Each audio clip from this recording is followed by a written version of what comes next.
Dante, ano ang naging batayan ng COMELEC para masabing tiyak ng mapapasama sa 2025 elections itong pangalan ng nasa 66 na senatorial aspirants?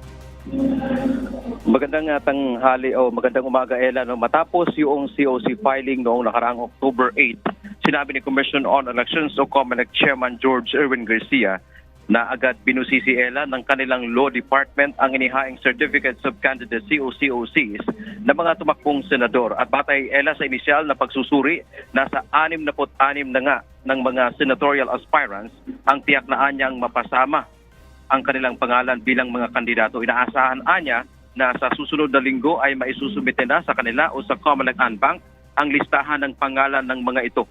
Mayroong kabuang 184 na senatorial aspirants na naghain ng COC at isa rito, Ella, ang umatras na si dating Defense Secretary Delphine Lorenzana. Inaasahan po natin sa darating na Miyerkules, ang ating Law Department ay makapagsusumite na sa COMELEC Bank ng kanilang proposed recommendation sa kung sino ang tatanggalin, sino ang i-retain, sino ang declared nuisance, and asahan nyo po na mag-a-action kaagad ang komisyon sa darating na linggo.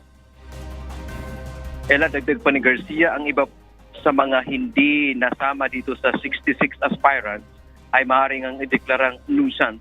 Ito yung mga tumakbo na maaaring para lang lituhin ang mga botante o guluhin ang proseso ng eleksyon o kaya naman hindi naman talaga sincero sa kanilang tinakbuhang posisyon.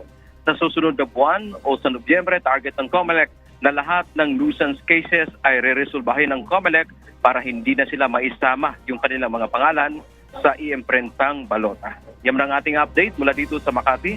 Balik sa iyo, Ella. Maraming salamat, Dante Amento.